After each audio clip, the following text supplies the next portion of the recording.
Maayon buntag kanatong tanan pag-usab. Hinay, mga 3-4 pa, 3-4. Maayong buntag sa tanan, pag-usab! Oh, hala, very good. Salamat sa ginaigsuon kay makadong na sa tao, pulong sa Ginoo karon nga kabuntagon. Kung naamon na mga Old Testament nga Bible, para ko mag-apply sa isang Oseas, page 929. Oseas chapter 11, verses 8 to 9. Oseas chapter 11, verses 8 to 9. Buhay ang verse, pero ang title niya, Gugma sa Diyos alang sa masultigon niyang katawan. Verse 8. Amen, Nana? Sige, Oseas 11, 8 to 9. Ito kina siya ka verse igsuon. Bisan siguro matulog ka, mura ka o mag-isi ka, maghinagdog sa pulong sa Ginoo. 929, page 129. Sila itong pasakal sa verse 8. Basahan niyo sa mga mata. Verse 8. Unsaon kuman sa pagbiya kanino o Ephraim, unsaon kuman sa pagtugyan kanino ngadto sa laing kamot o Israel. Unsaon kuman sa paghimo kanimo masama sa Adma, unsaon kuman sa paghimo kanimo masama sa Zibwen. Dili mo tugot ang akong kasing-kasing ni anak, kay ipasulabi man ang akong gugma ug kaluoy kanimo. Dili ko ipadayon ang pintas kong kasuko, dili ko gubon pag-usab ang Ephraim, kay ako Dios man o dili tao.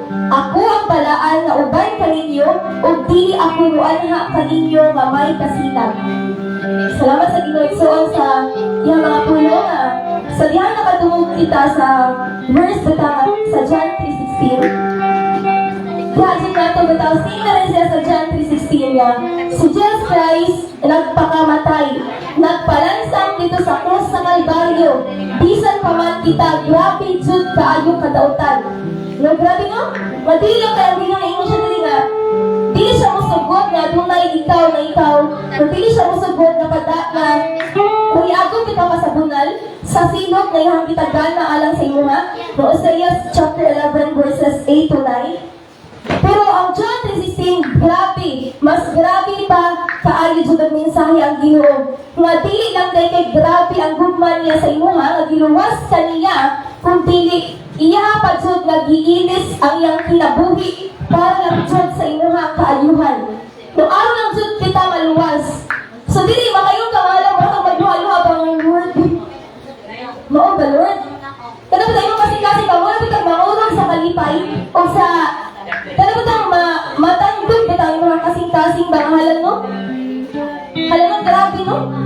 Nga dili lang verse, dili nila nagtutuho lang nato. Kung dili mo dyan yung sulti ang ipapot sa Ginoo sa ato ang verse 8, nadala sa verse 8. Kung doon ito ba bitaw, kay dili ta, kung dili gusto ang Ginoo bitaw nga kanang mabot sa punto ba nga dili lang ta mo share about sa kaayo sa Ginoo, dili lang ta mo share bitaw nga wait ibalo kay suon nga paniwala paniwala sa imo mga pagpabadlong sa Ginoo. Ang Ginoo padayon gapon siya nga nagatiman nimo. Igsoon dili gusto ang Ginoo mabot sa punto nga dili ta mo share ana ato sa mga tao, dili ta mo samyaw bitaw kung sa ang Ginoo ka mahigugmaon tungod kay nahandog ta nga ang mga tao mag-abusar. Kabantay mo? Wala iban nga mga pagtulunan na dili sila mo sulti ato sa mga anak sa Dios nga once saved is always saved. Nga kung luwas na jud ka. Dili sila gusto bitaw ang mga tao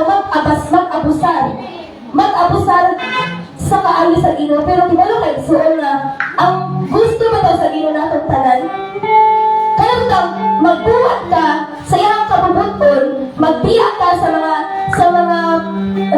dautan ng mga buhat nimo kaniadto. Musunod ka sa iya ha, tungod kay gigugma nimo siya. Tungod kay nakita nimo kung unsa siya ka maayo diha sa imuha. Dili ko sa Ginoo bitaw nga. Kanang punto bitaw nga. Gusto sa Dios na ipakita nato, ipasabot din nato kung unsa jud ka, kung unsa jud ka niya paghigugma. Dili para nga mag-abusar ka, kundi para nga mga lagat ka sa Ginoo tungod sa gugma. tungod kay mga langit ka, tungod kay nahanto ka mabunalan. Musunod ka sa Ginoo, simba ka na Sunday, kay pili ka gusto nga. Panalangin ang tagko, mga panalangin by faith, mga bunal, mga problema. Dili gusto ang Ginoo na nga musimba ka, tungod kay mahanto ka, nga mabunalan unya ka. Kung dili gusto ang Diyos na mga langit ka, magsunod ka sa iyaha, tungod kay nakita ni mo kung saan sila kami gugmaon o maano sa imuha. So, kaya punto ba nga, obedience must be because of your love or ang iyong pagka masinugtanon sa Diyos, kinahanglan tungod sa iyong tugma sa Diyos. So, yun na lang butaw, masarta na ito nga. Ino lang ginaba, ang ginaba God, open kay sa tuwa. Kung nga siya mga butang at hindi gusto sa tuwa nga ginabuhat na ito, ang kitang Diyos, open tayo. Dili siya malimot ino. Wala, kinahanglan Diyos nga, para makahibalo ka sa hula-hula sa Diyos, kinahanglan, nagabasa dyan ta, kanunay sa pulong sa Diyos. So, sama diri, kung anong gisabihan man tayo suon sa Ginoo, sa mga gibuhat ni mo. O sa mga tayo makahintang karon, nagisultihan man ta, gisultihan man ta sa Diyos, na dili mo tugon ang akong kasing-kasing ni Ana. Kaya ni pasulabi man ang akong gugma, o kaluoy kanino. Napagod sa verse 9, ipunan pa dyan, o kinagali unta sa verse 8. Pero ipunan pa sa verse 9, pili ko ipadayon ang tintas ko kasuko. Nga naman direksyon. Nung natin igibuhat di ay, nagdesisyon ka sa Ginoo, despite sa tanan mo mga failures kagahapon, kaganina, pero karon, nakita sa Ginoo na kay gibuhat, na kay gidesisyonan. Nagdesisyon ka, o sa kayo mong gidesisyonan. O dili na lang may magmaritis. Ang Ginoo kibalo na anak. Kung sa imong gibuhat, gidesisyon, gisaad sa Ginoo Lord, mao na jud ni. Isaad na ako, mao na jud ni. Muna ingon lang kila sa imong ayaw kabalaka. Ayaw kabalaka, kay kiluwas na kita. Ayaw kabalaka, kung saan ito mga punta na imong ginakabalakan sa una, tungod tinahatlog, tungod tinakay, pinagpapatlog ka, ayaw kabalaka. Kaya ino na Ginoo, dili ko gugol pag-usap ang Israel, kay ako Diyos, kami dyan pinakalindot.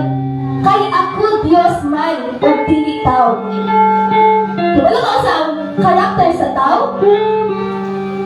Ang tao, mapasailo man to na siya, pero di na siya kalimot.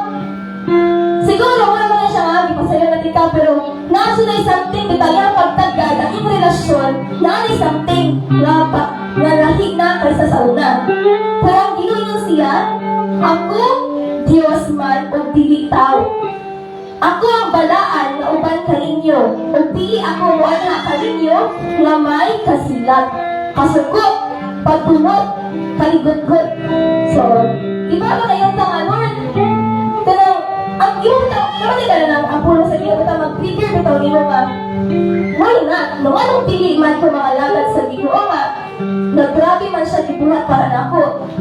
Di ba? Wala ka na mga lagat ko kay basin bayan ko lang magka-problema ako, magpait magkaguli ang kinabuhi, hindi ko mga lagat sita, dapat. Hindi, dapat tingin na. Di ba, hindi tayo na mga lagat sita, maghantog na hinong ka sa tao. Pag, kasi, anak si tatay, di ba? Si tatay, isa anak ni tatay.